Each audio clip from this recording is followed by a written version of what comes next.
So, let's talk about something that feels like a superpower: learning a whole new language. We're going to dive into the linguistics of it all. And believe me, it's a real detective story. We're going to trace the clues that show us how we've come to understand this absolutely incredible human ability. I mean, you've probably felt this, right? That feeling that you're not just memorizing new words, but you're actually building a whole new operating system inside your head. Well, turns out you're not that far off. And the story of how we figured this out is fascinating, with theories changing and evolving over decades. Because, let's be real, learning a language is so much more than just flashcards. You're trying to master all these complex systems at the exact same time. You've got the words, the sounds, how words are built, the grammar that sticks it all together. It's a massive, massive undertaking for our brains. Okay, so our detective story really kicks off around the mid-20th century. Researchers were on the hunt for the first big clues. And you know where they thought they found them? In our old habits, and in all the mistakes we make when we're learning. The first major suspect to get hauled in for questioning was a theory called contrastive analysis. The idea was pretty straightforward.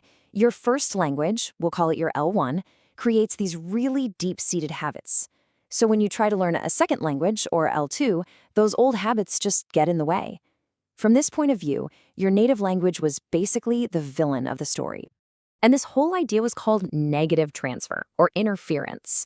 The thinking went that you could actually predict the mistakes a learner would make just by comparing their first language and their new one.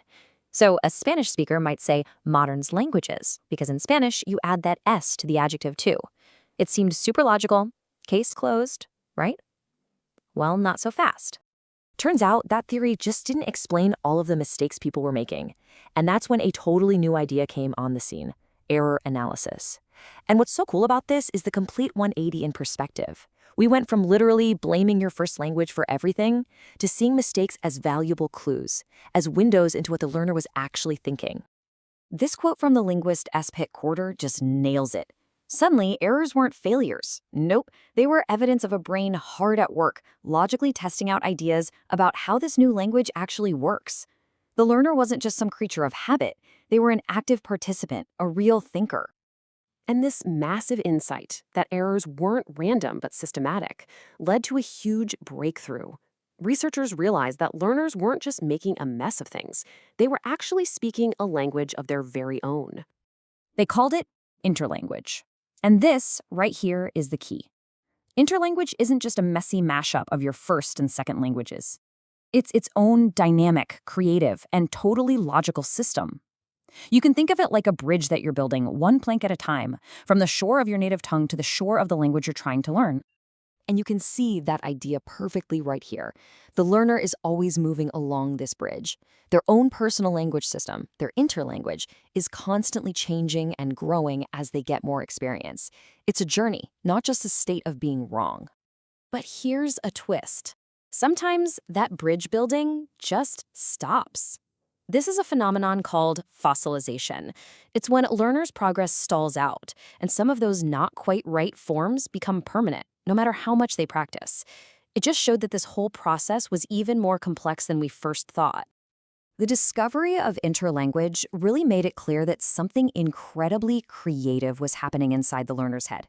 And so the investigation shifted from looking at mistakes on the outside to asking a brand new question: could we have some kind of internal blueprint for language already hardwired into our brains? And this is where the legendary Noam Chomsky comes in with his theory of universal grammar. His big, game-changing idea is that we are all born with a kind of language operating system already installed. We come with these factory settings for language. We don't have to learn it from scratch. We just use our experience to fire up the blueprint we've had all along. So, how does one blueprint work for all the thousands of different languages out there? Well, through something called principles and parameters. Think of principles as the unbreakable rules that apply to all languages, like the fact that every phrase has a main part or a head. Parameters are like little switches with just a few options. For instance, does the head of the phrase come first, like in English when we say kicked the ball, or does it come at the end, like in Japanese, which is more like ball kicked? Learning a new language, then, is really just about figuring out the switch settings for that new language. Okay, so we've got this amazing, complex machinery in our brains. But why? What's the point of it all?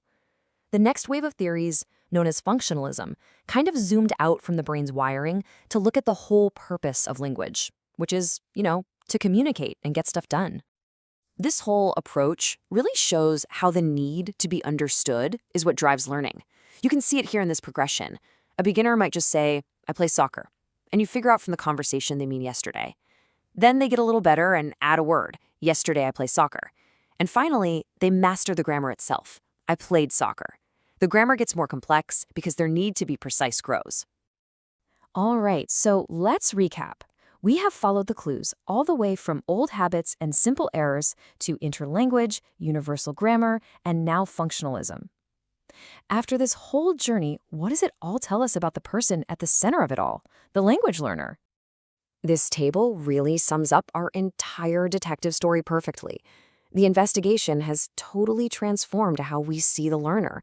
We started way back with this idea of a simple creature of habit, but the evidence slowly revealed a logical thinker, then a creative constructor, a system builder, and finally, a social communicator. Each new theory didn't just replace the old one, it added another vital piece to the puzzle.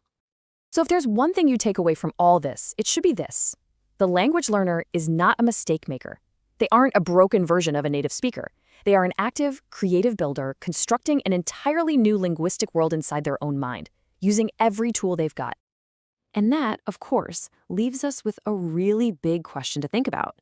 If this is how our brains are actually wired to learn a language, how should we be designing the way we teach them? But that, my friends, is a story for another time. Thanks so much for tuning in.